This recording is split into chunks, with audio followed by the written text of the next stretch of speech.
Hi. This is We Talk, a podcast talking about life with unexpected guests and hosted by Dimas Aryoga. What is life all about? As human beings, life is a journey.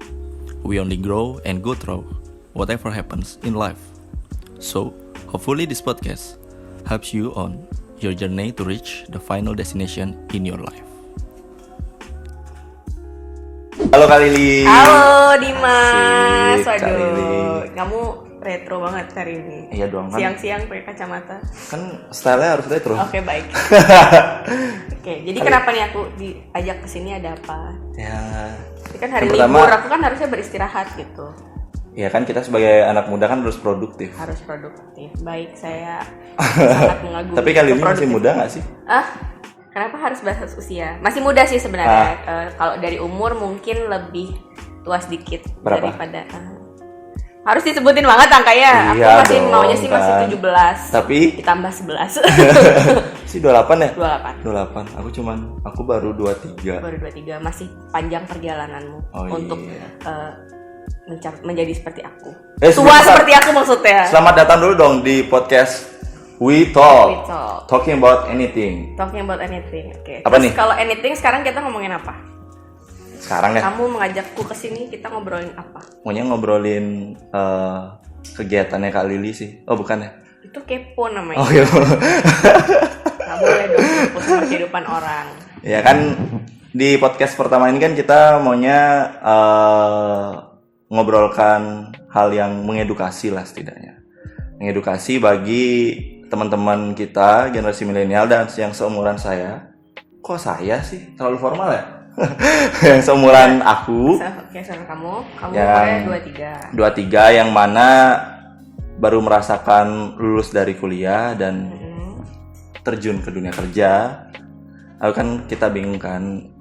Mungkin banyak beberapa faktor gitu harus memikirkan, wah kerja itu seperti apa ya, banyak pertanyaan gitu. Jadi kenapa Kak Lili diundang ke sini ya untuk membahas hal tersebut. Oke. Nah, topiknya, poin dari semua ini adalah kan apa ya? Kalau aku lihat kan generasi, kita kan disebut generasi milenial ya. Oke. Generasi milenial, iya benar. Generasi milenial ini kan benar-benar ada gap dengan generasi X. Jadi kamu anggap aku generasi X? Enggak Juga bercanda, sih. bercanda. Tapi kan Jangan terlalu serius lah gitu. Lebih kebutuhan. Generasi X gitu kan. Terus banyak yang bilang juga kalau generasi milenial ini kan lebih kreatif, lebih optimis orangnya, lebih toleran, terus juga lebih ambisinya kuat. Bedalah dengan generasi X. Nah, dari hal-hal tersebut, jadi menurut aku pun kan melihat kalau kelebihan kita ini berguna gitu untuk perusahaan. Dan orang-orang juga aku lihat di perusahaan-perusahaan juga mengatakan kalau misalkan generasi milenial ini adalah generasi yang bisa memajukan perusahaan gitu. Dibutuhkan dibutuhkan lah ya. Kayak Soekarno aja kan beri aku pemuda, bahkan apa sih? Mengguncang dunia. Nah, mengguncang dunia. Sama yang milenial kan muda gitu kan. Jadi mengguncang perusahaan gitu. Asal jangan mengguncang. Tapi orang tua aja gitu. Tapi banyak juga yang bilang kalau generasi milenial ini adalah generasi yang selalu berpindah-pindah gitu. Ibaratkan alias itu. alias loncat gitu. Kutu loncat. Okay. Yang pertama di perusahaan A, kedua di perusahaan B, terus udah bosen di perusahaan B pindah lagi ke tempat lain. Gak betah gitu pokoknya. Nah sebagai seorang recruiter Kak Lili, pernah nggak sih punya pengalaman seperti yang tadi disebutin? Kalau yang ada yang belum tahu kan Kak Lili ini kan recruiter dari salah satu perusahaan ya. Iya. Sudah dong. berapa lama? Recruit di perusahaan sendiri. Berapa lama?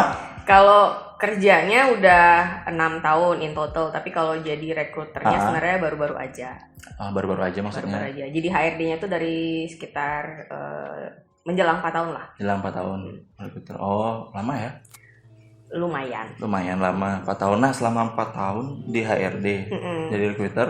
Kalau rekruternya itu kan karena kayak baru gitu, jadi jadi rekruternya baru sekitar setahun. Setahun. Tapi sejak jadi HRD sudah sering terlibat di aktivitas merekrut itu. Gitu. Nah, gimana nih kalau sejauh perjalanan Kak Lili di HRD dan ini pengalaman apa yang udah dilewatin? Pengalamannya lebih spesifik. Maksudnya apa? Menghadapi pelamar kah? Iya, menghadapi pelamar. Bener nggak sih sejauh ini Kak Lili? Bener nggak sih kalau kita ini generasi milenial ini generasi yang kutu loncat gitu? Kalau dibilang kutu loncat, kalau aku sendiri belum terlalu merasakan yang seperti itu ya. Jadi cuman kalau aku sering sih ngelihat beberapa CV yang masuk itu dia pernah kerja di tempat A, B, C, tapi kayak masa kerja itu cuman setahun 2 tahun terus langsung pindah gitu. Tapi sebenarnya dari situ sih kita bisa gali kenapa sampai dia pindah gitu. Tapi kalau dibilang generasi kutu loncat, kalau di lingkunganku sendiri, aku dan teman-temanku rata-rata pada loyal sih kerjanya. Maksudnya pasti di atas 3 tahun baru berhenti. Berhentinya itu pun bukan untuk pindah ke tempat baru, bisa ada yang nikah mungkin, kan aku udah 28 ya, jadi sekitar usianya udah ada menikah gitu kan. Terus ada juga yang mungkin jadi pebisnis gitu, jadi entrepreneur gitu. Aku tidak terlalu setuju kalau generasi milenial itu selalu diibaratkan dengan generasi kutu loncat, karena sebenarnya nggak semua sih kalau menurut. Nggak semua sih ya. Tapi yang berarti selama ini Kak Lili di HRD sama recruiter, minoritas generasi kutu loncat yang Kak Lili lihat? Tidak terlalu banyak. Emang berarti kalau misalkan kita berbicara tentang kutu loncat, berarti kan itu loyalitasnya kurang ya? Mengapa mereka bisa loncat-loncat? Berarti kan loyalitas mereka terhadap perusahaan itu yang harus dicari kurang. tahu sebenarnya. Jadi kalau misalnya di kacamata rekruter, emang sih kalau misalnya orang yang pindah-pindah kerja dalam jangka waktu yang terlalu pendek, misalnya di setahun 2 tahun terus dia pindah, itu akan jadi pertanyaan besar. Kenapa sih dia sampai harus pindah padahal kerjanya baru setahun 2 tahun gitu kan? Itu biasanya yang kita cari tahu. Kalau misalnya dia punya sesuatu yang dia jual dalam CV-nya atau ketika dia sedang interview, kita akan gali lebih dalam. Karena balik lagi ya, kalau misalnya dibilang kutu loncat dan yang pindah-pindah itu mungkin satu benar loyalitasnya kurang, dua mungkin tempatnya dia bekerja nggak sesuai. Gitu. Karena ketika udah sesuai, bukan cuma soal passion ya, tapi lingkungan dan pekerjaan cocok, segala sesuatunya mendukung, rasanya loyalitas itu pasti bakalan ada sih. Gitu. Berarti menurut Kak Lili, loyalitas yang kurang tinggi disebabkan oleh beberapa faktor yang tadi Kak Lili sebutin. Ada faktor internal dan eksternal gitu kan. Kalau internal kan berarti dari dalam diri sendiri yang dibilang itu kayak nggak cocok dikit sama bosnya, resign nggak cocok dikit sama kerjaan, lembur mulu nih gue nih capek, besok resign gue ya, kayak gitu-gitu. Itu yang faktor internal. Tapi kalau eksternal kan biasanya tidak bisa dikontrol lah. Gitu. Berat juga ya bahasannya ya. Berat. Kurangin dulu berat juga ya bahasannya ya. Minum dulu lah. Minum. Biar santai. Terus apa sih namanya? Kalau menurut Kak Lili, loyalitas itu menjadi faktor sebuah orang di dalam kesuksesan karir nggak sih? Salah satunya iya, tapi nggak tentu ya. Kalau kamu loyal kepada perusahaan yang tidak bagus, buat apa? Ya nggak sih? Yang paling bagus tuh sebenarnya loyalitas yang terbentuk karena kita sama-sama sama-sama membangun, sama-sama jadi lebih baik gitu. Kalau misalnya loyal hanya karena tidak punya skill yang lain, kayak aku bisa cuma ini aja, ya udahlah aku kerja di sini aja, ya udahlah gitu. Jadi dia tetap berada di zona nyaman, dia nggak berusaha mengembangkan knowledge, terus skillnya juga nggak berkembang. Ya loyal sih, tapi buat dirinya sendiri juga nggak bagus, buat perusahaan juga nggak bagus, buat apa? Gitu-gitu doang berarti ya. datar aja, lempeng aja gitu kan. Hidup lempeng kan nggak asik gitu. Kurang tantangan, nggak produktif ya kan, kayak kamu nih hari Sabtu. Produktif ya? Produktif banget. Sama tim kan produktif semua. Enak ya? Boleh minum dulu? Boleh. Habisin. Pesan makan juga mungkin. Aku udah segini. Oke. Nah, terus apa? Ngomongin loyalitas ya. Kenapa sih kamu bermasalah sama loyalitas ya? Kayak kamu nanya loyal gitu. Iya, gimana ya? Kadang apa namanya? Kalau kita cara membuat orang supaya loyal sama kita itu kan susah ya. Oke, ini dari kacamata perusahaan. Kenapa kamu bertanya ngebikin orang loyal sama kita tuh susah? Kenapa naik gitu? Kenapa jadi kebalik ya? Ini siapa sih hostnya? Balik ya, jadi kayak balik ya. Yang maksudnya, soalnya aku jadi kayak penasaran gitu. Kenapa sih kamu nanya soal loyalitas aja terus dari tadi gitu? ya mungkin ya secara nggak langsung kan aku kan punya ini juga, punya bisnis juga. Okay.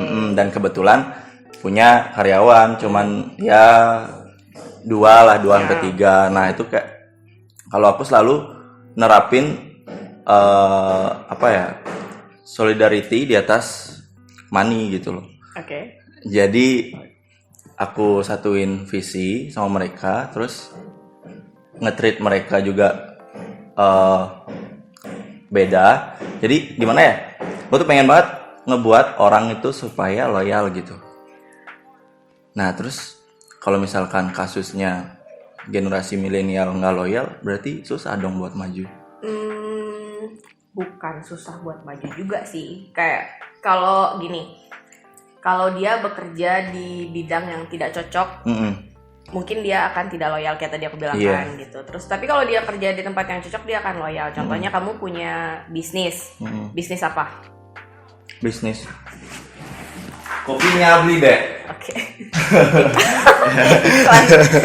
Kamu punya bisnis kopi, terus kamu punya 2 pegawai nih misalnya. Nah, kamu tadi udah bilang kamu nyamain visi dan misi. Oke, nyamain visi dan misi itu bagus. Tapi sebenarnya kan kalau misalnya dalam usaha, boleh aku bilang masih di usaha UMKM ya, itu kalau menurutnya kayak gitu-gitu biasanya people first. Jadi kita harus menjadikan karyawan kita, atau kalau aku sih nyebutnya selalu tim ya, tim kita itu jadi seperti keluarga. Nah, seperti keluarga itu artinya apa? Bukan berarti mentang-mentang baik terus oh ya udah nggak apa-apa terus. Jadi kita harus menerapkan tetap harus menerapkan kedisiplinan, profesionalitas antara gue adalah owner, lu adalah tim gue gitu. Jadi kalau lu bantu gue akan bantu lu, seperti itu. Itu namanya simbiosis mutualisme. Nah kalau misalnya dia mendapatkan sesuatu dari loyalitasnya dia ke kamu, dan kamu juga mendapatkan sesuatu dari loyalitasnya dia ke kamu, kan nyambung. Win-win solution. Win-win solution. Itu asik ya. That's right, bro. Kayak kepinteran gitu ya ngomongnya ya. Kayak terlalu banyak minum kopi ya. Nah terus Kak Lili udah berapa tahun di situ perusahaan? 6 tahun. 6 tahun. Udah bisa dibilang loyal nggak? Bilang loyal, yang kerja lebih lama dari aku di sana banyak banget gitu. Aku termasuk yang masih belum seberapa lama lah bekerja di sana. Kan di situ ada yang udah kerjanya 15 tahun. Kalau menurut Kak Lili, loyalitas itu tolak ukur dari loyalitas itu berapa lama? Biar bisa dikatakan loyal. 2 tahun, 3 tahun, 4 tahun, 5 tahun? Nggak bisa disebut dengan angka sih kalau Karena kan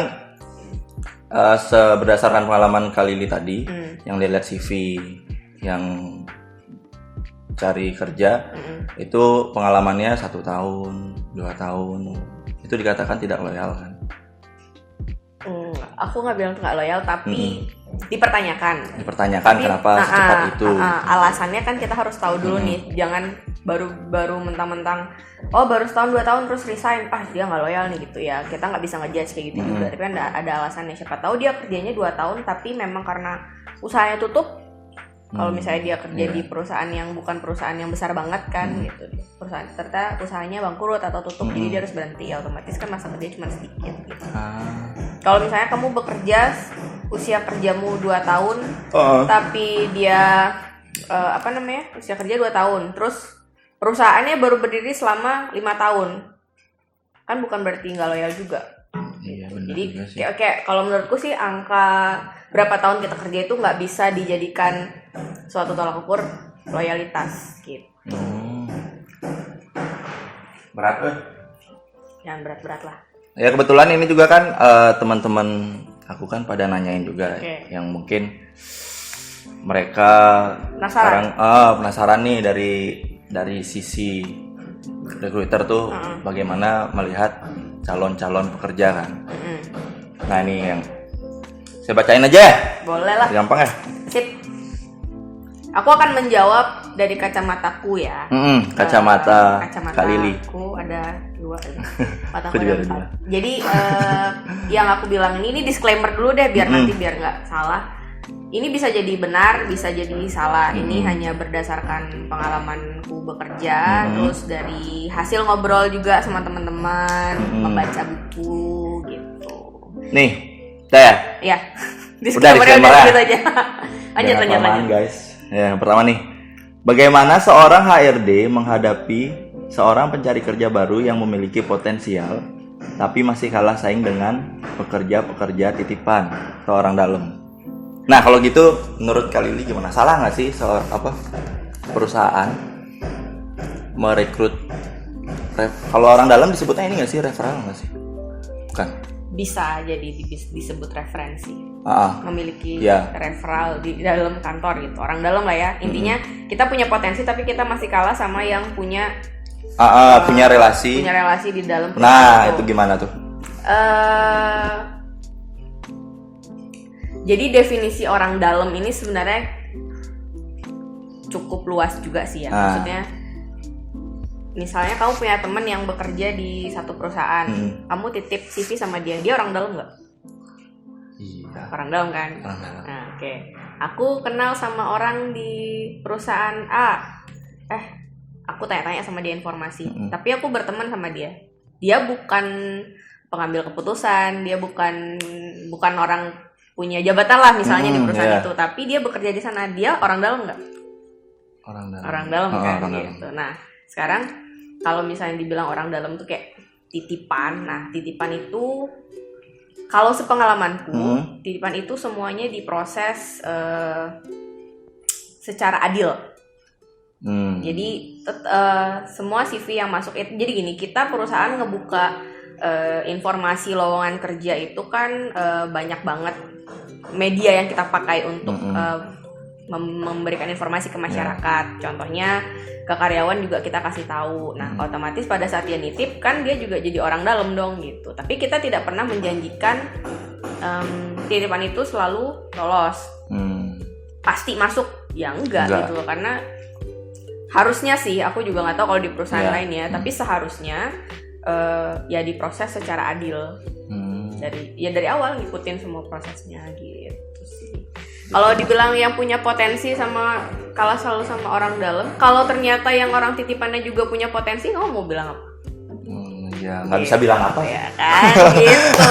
Jadi kita nggak boleh ngejudge nih orang titipan nih orang itu kan. Ya. Tapi pernah nggak ada pengalaman Kak Lili? Misal nih ada orang berpotensi masuk dan orang titipan masuk. Kualitas mereka bekerja sama atau beda? Pernah nggak sih ada pengalaman? Kalau kualitas bekerja itu berbeda, akhirnya kita tahu ketika dia sudah join. Ketika udah bekerja beberapa bulan baru kita tahu kualitasnya. Nah, di situ ada kan pernah pengalaman. Pasti ada. Tapi nggak mau di-sharing-sharing? Ya nggak dong. Oh, nggak boleh. Itu rahasia perusahaan. Tapi kan gini, perusahaan itu punya hak untuk mengevaluasi setiap karyawannya. Jadi siapapun yang masuk, yang udah join, kayak itu tadi kan. Kalau di awal kita nggak tahu nih. Kualitasnya kita nggak tahu, tapi setelah kerja beberapa bulan kan kita evaluasi. Nah, dari situ kita bisa menilai lagi si orang titipan dan yang bukan orang titipan ini gitu. Kan potensinya akan kelihatan. Jadi jangan pernah minder sama yang titipan. Punya. Nggak usah.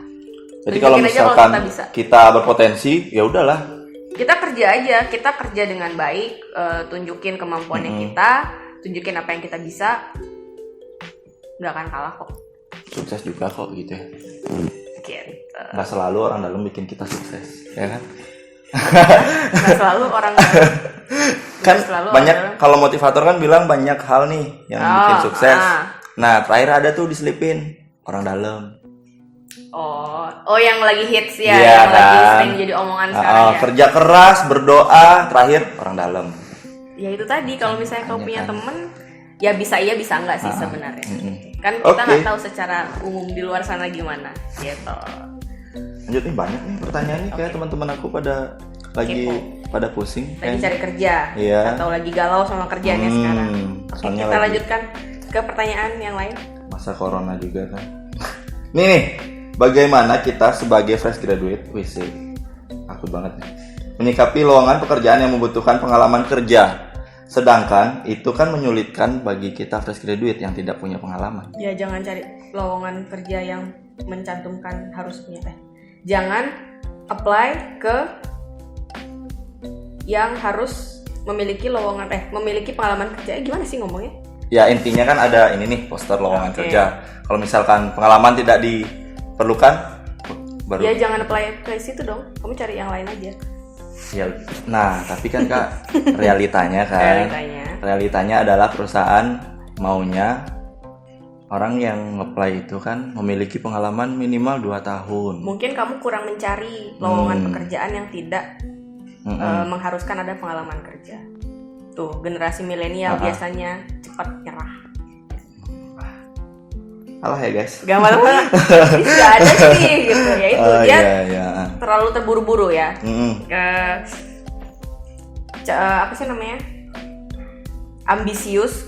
Ambisiusnya tuh kadang-kadang kayak gitu, terlalu terburu-buru. Jadi kayak aku harus mencapai sesuatu dalam jangka waktu yang pendek. Padahal nggak ada satupun di dunia ini yang instan gitu. Semua perlu proses. Ada waktunya. Oke. Berarti kalau menurut Kakak, pengalaman lebih penting dari gelar, or gelar lebih penting dari pengalaman? Gelar dan pengalaman. Gelar pengalaman. Apa? Kayaknya agak susah ya menjawabnya. Iyalah. Gini, gelar itu bisa membantu kamu dalam mencari pekerjaan, tapi tidak selalu bisa membantu kamu dalam kesuksesan. Asik. Ya.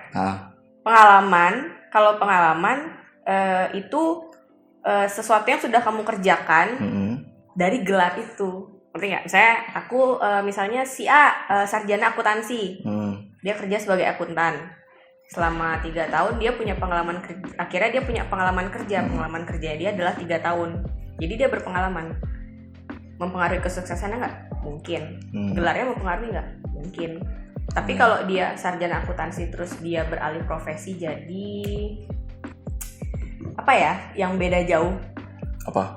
Jadi sales misalnya.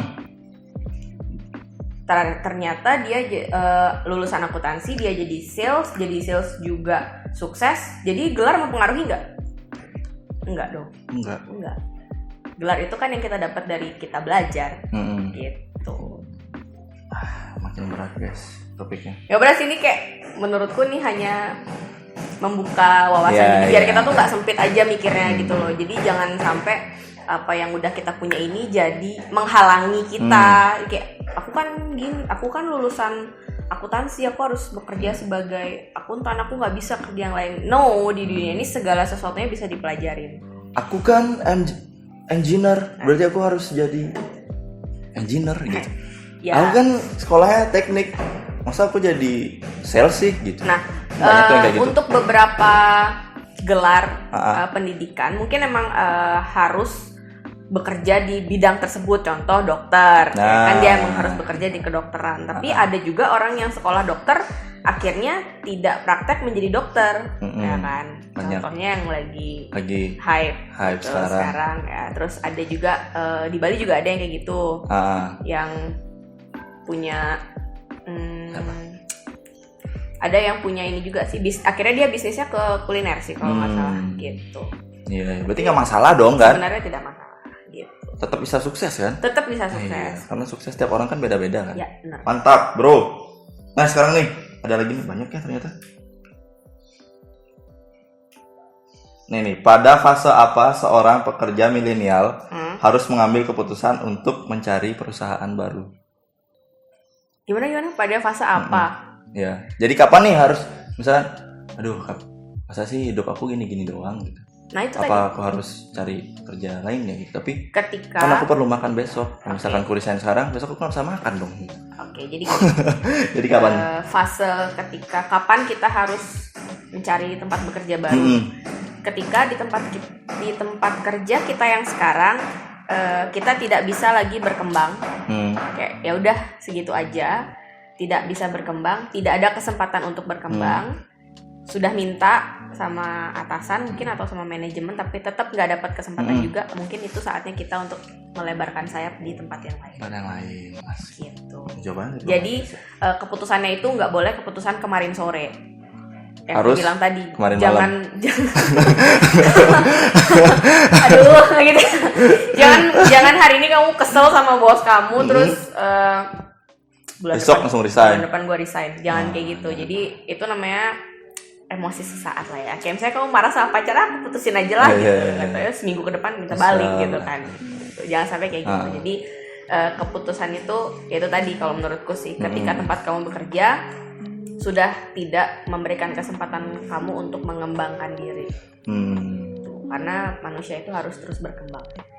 Nah terus ini ada lagi sini Kak, lumayan banyak ya. Gak apa-apa, kita ngobrol. Jadi kan ada teman-teman aku kan yang sudah lulus S1 nih, udah apply sana sini kan, ternyata nggak dapat juga kan.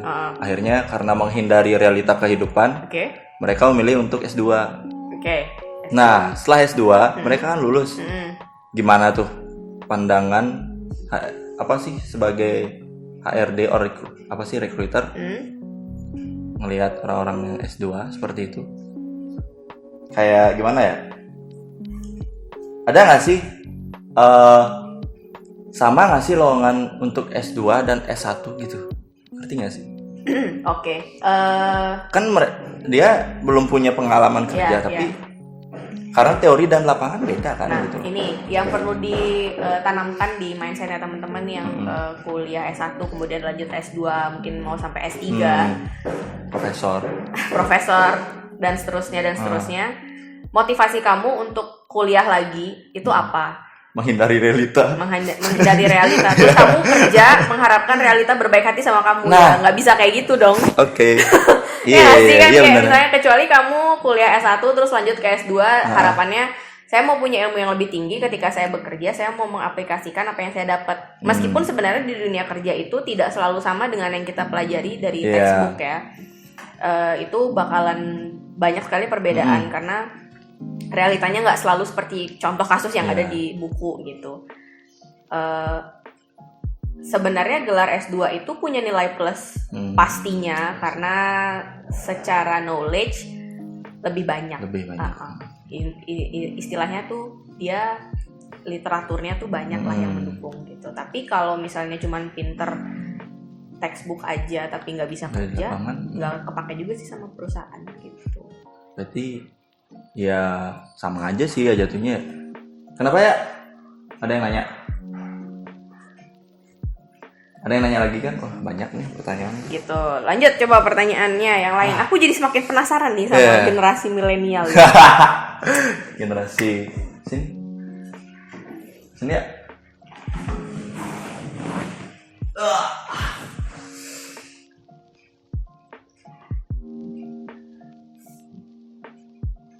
Oh ini nih. Nah tadi kan kakak bilang people first. Tadi kita bahas apa sih yang people first? Kalau kamu punya bisnis kan, jadi aku tadi nyampein untuk supaya people first. Kamu nonton ini nggak sih drama Korea Itaewon Class? Oh nonton dong. Ya, kamu tahu dong pasti. Jadi ada satu cuplikan scene di situ ketika chefnya si Park Seo-roy itu masaknya nggak benar gitu kan. Dia diprotes terus nih sama si Ji Seo itu kan. Lu tuh nggak bisa masak, udah lu cari chef lain aja gitu kan. Dia bilang gitu sama si Seo-roy itu. Si Seo-roy bukannya mecat malah nih gue gaji lu 2 kali tapi lu harus buat bisa belajar. Itu adalah prinsipnya si Seo-roy untuk people first. Jadi leadershipnya dia menurut aku sih bagus banget di situ. Terus apa pertanyaannya? Oh ini nih maksudnya kayak apa sih maksudnya ya? Gimana sih tim masih pertanyaan nih selain naik ke harian. Ribet ya. Ini loh, kamu tanya kan tadi people first itu katanya kiat-kiatnya nyatanya kayak apa sih buat karyawan selain naikin gaji. Nah kalau Pak Seroy tadi kan naikin gaji. Nah selain itu agar Oke. Praktek people aspeknya, first itu ya seperti apa selain menaikkan gaji. Karena kan nggak semua orang kaya kan. Benar. Oke. Bisa aja waktu Pak Seroy, kok ngomongin Pak Seroy sih? Oke, kita lanjut aja langsung ke people first ya. Kan? Jadi gini, kita kan bekerja itu sama manusia gitu. Itu supaya gimana sih bahasanya ya, bentar, kita harus menata bahasa dulu. Gini. Jadi ketika tim kamu atau staff kamu kerjanya lagi drop, misalnya tidak sebagus seperti biasanya, mungkin dia lagi ada masalah pribadi atau ada kegelisahan yang bikin dia kerja jadi nggak fokus. Nah, jadi konsep people first itu adalah kita harus selain menjadi atasan, kita juga harus bisa menjadi coachnya dari tim kita ini. Jadi kita tanya aja, kamu lagi ada masalah ya gitu. Kalau misalnya mau boleh kok cerita gitu, soalnya kok belakangan kayaknya kamu kerjanya lagi kurang fokus ya gitu kan. Terus aku ngeliat kayak kamu suka bengong lagi di jam kerja, mungkin ada yang mau kamu sharing gitu. Bisa jadi kegelisahannya dia terkait dengan pekerjaan. Jadi kamu sebagai atasan atau kita sebagai tim itu jadi tahu, oh dia ternyata punya masalah ini, oh dia lagi gelisah nih sama pekerjaan yang ini, apa yang bisa kita lakukan untuk sama-sama kita tumbuh bareng gitu. Jadi jangan cuma mikirin keuntungannya sebagai atasan aja, tapi apa yang bisa kita lakukan untuk membantu dia supaya dia tetap membantu kita gitu. Jadi tidak ada yang dirugikan kan? Iya benar. Win-win solution. Win-win solution lagi. Win-win solution. Ntar ya cari pertanyaan lagi. Oke. Lumayan lah. Nah nih, kan ada yang nanya nih, apa sih perbedaan bekerja dengan orientasi uang atau karir? Ngerti nggak pertanyaannya? Ngerti. Coba jelasin. Orientasi uang itu biasanya jangka pendek. Orientasi karir biasanya jangka panjang. Jadi menurut aku, jadi ini, menurutku sebenarnya lebih baik adalah orientasinya kita itu karir, karena karir itu menginginkan karir itu memaksa kita untuk tumbuh menjadi orang yang lebih baik, tumbuh menjadi pribadi yang lebih berguna. Itu namanya growth mindset. Kalau aku sering baca aku kan follow jadi gini. Ini pesan aja buat teman-teman juga generasi milenial, kalau follow influencer di Instagram atau di social media lainnya itu follow lah yang memang memberikan good impact ke kita gitu loh. Jadi ketika kita membaca kita ngerasa, oh iya ini bener banget yang dibilang. Tapi jangan cuma bilang oh iya bener, tapi harus dipraktekin gitu. Nah, salah satunya yang sering aku baca itu dari salah satu influencer yang aku follow itu adalah growth mindset. Orientasi uang itu sebenarnya tidak selalu salah, karena kita hidup butuh uang. Tapi ketika kita orientasinya hanya uang, kita biasanya tidak memikirkan pengembangan diri. Yang kita pikirin adalah uang kita harus lebih banyak. Tapi mungkin caranya tetap sama. Tapi ketika kita orientasinya adalah karir, kita akan menginginkan karir yang lebih bagus di masa mendatang. Oh, supaya aku karirnya terus naik, berarti aku harus belajar ini dong. Oh, berarti kalau saat sekarang aku bisa ini, aku harus bisa apa lagi ya supaya ilmuku bertambah. Kalau ilmuku bertambah, karirku akan naik. Ilmuku bertambah, karirku akan naik. Dan seterusnya. Gitu. Jadi kalau misalnya karirnya kita yang growing, otomatis sih sebenarnya uang itu akan mengikuti. Tuh. Keren jawabannya. Gitu. Next. Apa lagi ya? Udah. Ada satu lagi sih kayaknya. Satu atau dua pertanyaan nih kayaknya. Bentar ya. Kursus. Iya. Apa sih? Ternyata nggak ada kuota guys. Sedih banget. Oh, ada pertanyaan lagi dari saudara. Waduh nih berat nih yang nanya nih. Berapa kilo? Kayak jokes bapak-bapak. Nah nih. Kak Lili. Iya, adik. Saya mau resign nih, tapi saya mau cari kerja dulu. Nah, yang baik itu izin cuti untuk interview atau bagaimana ya? Atau pura-pura sakit atau jujur aja bilang menghadiri interview. Nah, itu gimana? Perlakuan setiap perusahaan terhadap izin cuti itu berbeda. Jadi ada perusahaan yang nggak mengharuskan kita mencantumkan alasan kita cuti. Ya udah cuman ngajuin leave aja. Oke, silakan gitu. Tapi jangan pura-pura sakit ya. Pura-pura sakit itu kan sebenarnya nggak bagus karena aku sakit nih gitu. Terus sebenarnya kita mau interview, jadi pura-pura sakit itu realitanya banyak yang pura-pura sakit. Banyak yang pura-pura sakit. Terus ya, nanti pas lagi interview keganggu sakit perut itu udah akhirnya sakit beneran. Nah, itu nggak boleh ya. Itu kayak nyumpain diri sendiri sih jadinya kalau menurut aku. Nah, nulis apa sih nggak kelihatan? Nulis apa sih? Kelihatan ya? Hah? Nulis apa sih? Nulis apa sih ya? Oke. Nah gini ya, kalau misalnya kalian mau resign, mau ada interview di tempat lain, sebaiknya jangan pakai alasan pura-pura sakit. Nah, itu tadi perlakuan perusahaan terhadap izin cuti itu kan berbeda. Kalau emang beruntung banget buat kalian yang kalau misalnya cutinya nggak ditanyain buat apa, tapi kalau misalnya harus banget mencantumkan alasan, ya bikin aja alasan pribadi gitu. Tapi mungkin kalian bisa kalau sama atasan yang emang kalian benar-benar respect sama atasan kalian, ya bilang aja saya kalau nggak tahu ya, berusaha jujur aja sih mungkin kalau misalnya gitu, saya ada interview gitu.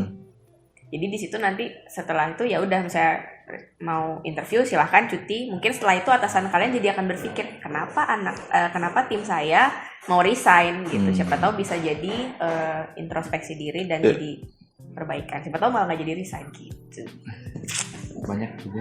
Itu tidak terlalu menjawab sih, tapi kira-kira gitu. Pokoknya intinya jangan pakai pura-pura sakit lah ya. Itu tidak baik. Jangan tetap absen. Tetap absen kayak kuliah. Gimana ya? Udah minta ditutup nih sekarang nih, daripada ngalur ngidur kemana-mana kan. Oke. Karena udah berapa lama sih kita dari tadi nih? Kayaknya udah sekitar setengah jam lebih ya ngobrolin tentang pekerjaan. Berat banget topiknya.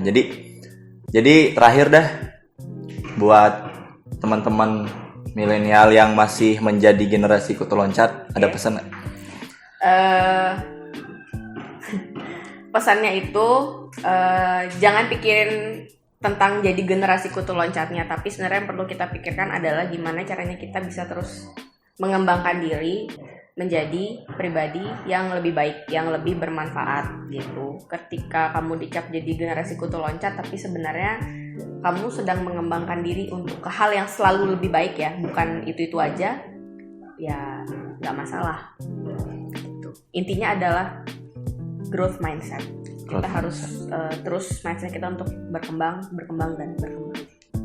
Mungkin dia belum tahu apa sih ini growth mindset kak gitu. Coba ulang lagi. Googling aja lah. Ini ya kan. Gini, growth mindset tuh apa sih gitu. Singkatnya ini sebenarnya bukan dari aku sih. Ini hasil aku membaca juga. Jadi kita itu harus selalu punya keinginan untuk mengembangkan diri. Nggak terus ada di posisi kita sekarang gitu. Gimana caranya? Banyak membaca, banyak belajar, terus banyak ngobrol sama orang-orang yang menurut kita selalu memberikan gambaran atau inspirasi mungkin ya, bahasanya sekarang kasih inspirasi. Kayaknya gue harus jadi orang seperti itu deh. Jadi keinginan untuk belajar dan jadi orang yang lebih sukses daripada kita hari ini. Super sekali. Terima kasih banget ya buat Kak Lili. Sama-sama. Udah menyempatkan hadir di We Talking About Anything. Dadah. Terus dulu dong. Corona. Nanti cuci tangan. Oh, iya. Anjing lah.